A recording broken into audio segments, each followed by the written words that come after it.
عقیده مشترکینیو ملاتړ د فلسطینیو ملاتړ د فلسطینیو د سرو یهودو ضدیو موږ کلک مخالفینیو. د افغانستان خلک د فلسطین د مجاهدینو او مظلوم ملت سره ژوره همدردي او ملاتړ لري. فلسطین زموږ د زړه یوه برخه ده او افغانان له هرې لوري څخه د دې مبارزې ملاتړ کوي. هیوادوال په دې باور دي چې یوازې په اتحاد او یووالي کې د فلسطین د خلکو د ازادۍ او خپلواکۍ ارمانونه ترلاسه کېدلی شي.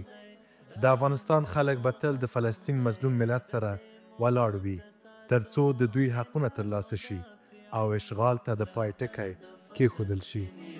ملاتړ د فلسطینیو ورونه یو د دین او عقیدې مشترکینیو ملاتړ د فلسطینیو ملاتړ د فلسطینیو د سرو یهودو ضدیو موږ کلک مخالفینیو ملاتړ د فلسطینیو.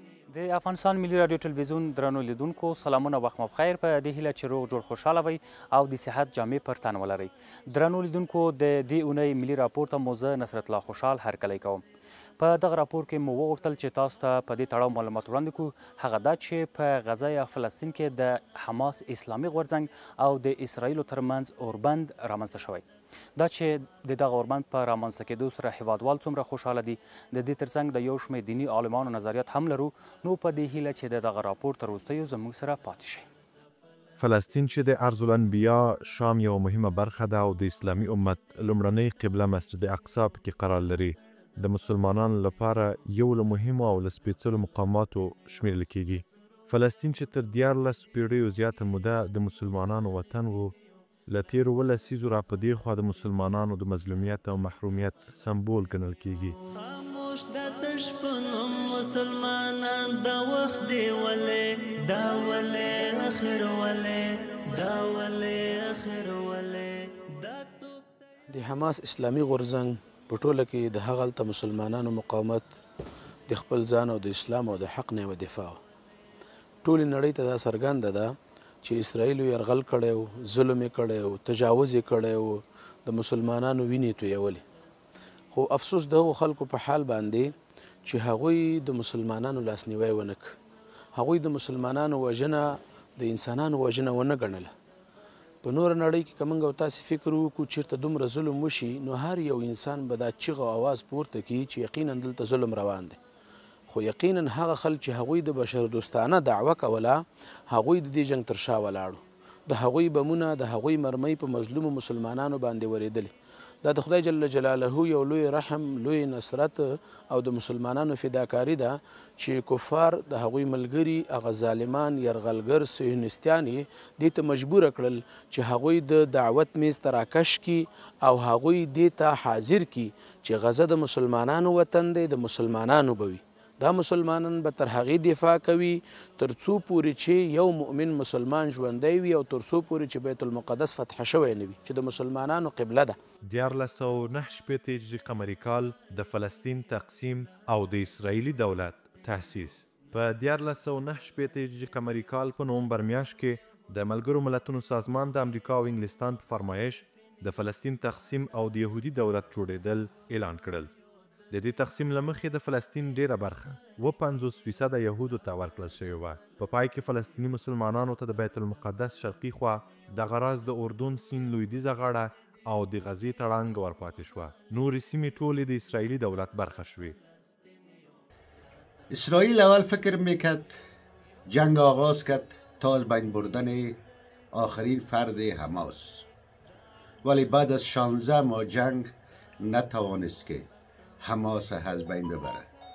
بله، قربانی فراوان مردم فلسطین دهی را دادند، شهادت های زیاد دادند، ولی همون اسرائیلی که گفته بود که ما حماس از بین ببریم با همون حماس پروتکل آتش بس امضا کرد که یک پیروزی بزرگ برای مردم فلسطین است. بنان با او اهدافی که اسرائیلی ها میخواستند و کلی جامعه فلسطین از بین ببرند نتانستند. بالاخره امروز پیروز شدند. د هیواد یو شمېر اوسیدونکي هم د حماس اسلامي غورځنګ د مجاهدینو مبارزه ستایي او وایي اسلامي هیوادونه هم باید د غزې د مظلوم ملت څخه خپل ملاتړ په بشپړه توګه اعلان کړي. ډېر د خوشحالۍ ځای دی چې د کلونو جنګ او جګړې وروسته د ظلمونو وروسته چې د فلسطین په مظلوم ملت باندې د اسرائیلو له طرف نه کوم ظلمونه، کوم بمبارۍ او کوم وژنه چې ترسره شوې ده دغه بندیږي د یو څه وخت دپاره. زمونږ دعا او غوښتنه دغه ده د الله په حضور کې او د خلکو نه چې دغه اوربند او اتشباز د تل لپاره شي او دغه وژنه د اسلام وژنه د مسلمان وژنه دا د تل لپاره ودرېږي. ډېر د خوشحالۍ ځای د خوشحاله یو. ماشاءالله موږ په دې اړه باندې ډېر خوشحاله یو، ډېر خوشبینه یو دغه اوربند ته چې د فلسطین خلک نور ونه کړېږي او دوی ډېر دردونه تېر کړل. د اسلامي مملکتوج هم دا هیله ده چې دې اړه باندې خپلې هلې ځلې وکړي او نور هم دغه هغه ته اوربند ته اقدامات ورکړي، یعنې پرمختګ وشي او نور دغه جګړه پای ته ورسېږي. ملاتړ د فلسطینیو، ملاتړ د فلسطینیو د سرو یهودو. په غزه یا فلسطین کې د حماس اسلامي غورځنګ او د دې ترڅنګ د اسرائیلو یرغلګرو رژیم ترمنځ اوربند رامنځته شوی.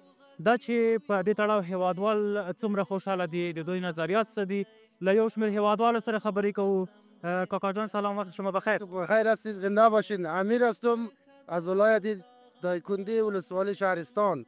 از اینکه فلسطین آزاد شد بسیار خوشحال هستیم. باید مردم مسلمان باید پیش از این پارسال دست به دست هم میداد، مردم یاری میکرد که نکرد. باید این کار پارسال میشد، این همه مسلمان شهید نمیشد، کشته نمیشد. بسیار خوشحال هستیم. خدا مسلمان ها را توفیق بتن، خدا اینا را سرزمینشان آزاد کنند. فلسطین بسیار مردم زرد کشیده غریب مظلوم هستند و خدا اسرائیل نابود کنند. عزیز محترم که لیدونکو ته لومړی ځان معرفي کړئ. حاجی فریدین هستم، یک تن از دکانداران کوتی سنگی.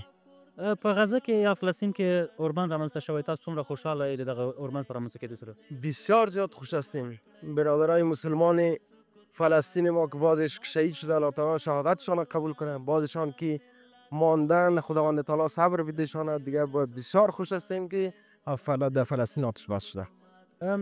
اسلامي هیوادونه باید له دې وړاندې له دې وروسته څه وکړي او څه کول ورته پکار دي؟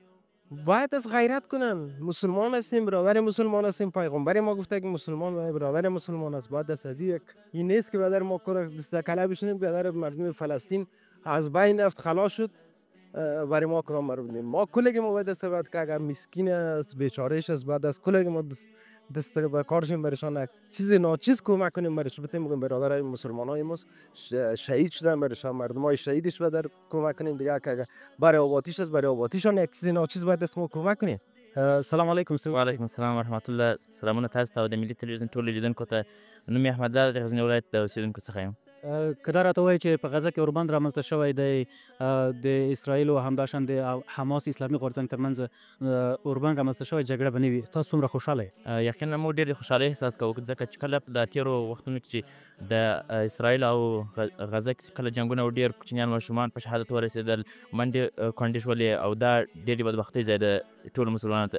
ځکه چې موږ د یقینا ډېر ورسره خوشحاله یو، ځکه چې ټولو مسلمانانو لپاره یو ویاړ او دا ټول مسلمانان په دې باندې خوښېږي. یقینا کله چې به په اجتماعي شبکو کې کله چې دا ماشومان به وژل کېدل او هغه شهیدان لیدل، دلته موږ ډېر خفه کېدلو او ډېر پیازوریدلو. که څه هم زموږ وس نه رسېدل، موږ په خپلو دعاګانو کې تل هغه یاد لرل او اوس ډېره خوشحالۍ احساس کوو چې اوربند اعلان شوی دی او دا ډېر خوشحالي ځای ده. د امریکا، انګلستان او نورو په همکارۍ اسرائیلو په 1989 قمري کال کې په لویدیځه غاړه غزه، ختیځ بیت المقدس، د سوریې په ګولان او د مصر په سینا صحرا ناڅاپي حمله وکړه.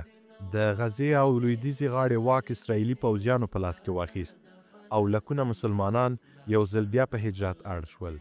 دا اوسنۍ کومه صلح چې دوی ترمنځ، یعنی کوم هغه لاسلیک چې وشوی دوی ترمنځ، دا د مسلمانانو یو لویه لاسته راوړنه وه چې په نه امکاناتو سره یې د کفارو د ټانګونو، د هغوی د تیارو، د هغوی د بمونو مقابله وکړله او هغوی دې ته مجبوره کړل چې دا د صلح په میز باندې کېنول.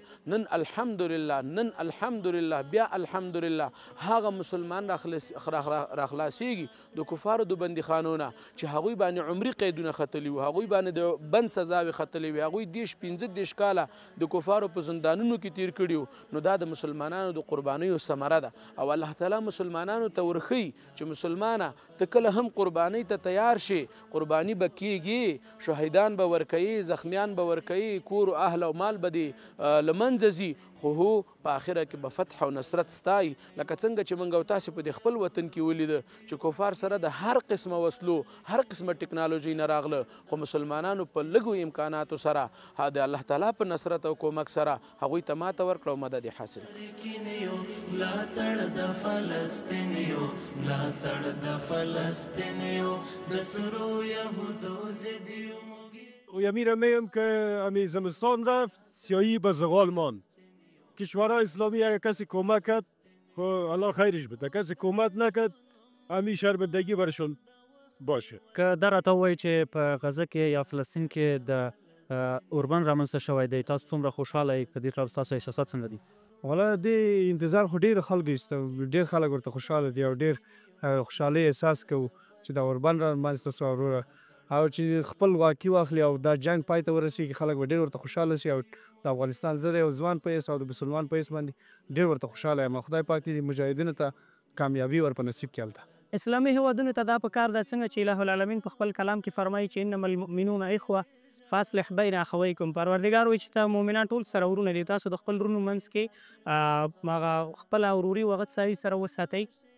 یو اتفاق باید اوسیږو، مسلمانان د یو وجود په څیر باندې دي، لکه یو لاس او خپه او سترګه چې د وجود خوږیږي، بل لاس او خپه او سترګه هم ورسره د ټول وجود ورسره د درد احساس کوي. موږ په ټوله اسلامي نړۍ باندې غږ کوو د فلسطین سره په څنګ کې ودرېږئ، د هغې حمایت وکړئ او د فلسطین د مظلوم ملت نه ملاتړ وکړئ، د کفري ملکونو په مقابل کې بالخصوص د اسرائیلو د ظلمونو په مقابل کې خپل غږ پورته کړئ. ملاتړ د فلسطینیو، ملاتړ د فلسطینیو. درانو لیدونکو ډېره مننه کوو چې تر دې دمه تاسو له موږ سره به زموږ د دې اونۍ ملي راپور همدومره و چې ما نصرت الله خوشحال د خپلو همکارانو په ملتیا تر تاسو وړاندې کړو. تر بیا بل راپور پورې مو په لویه بخښونکي راسپارم. ښه وخت او ښې چارې.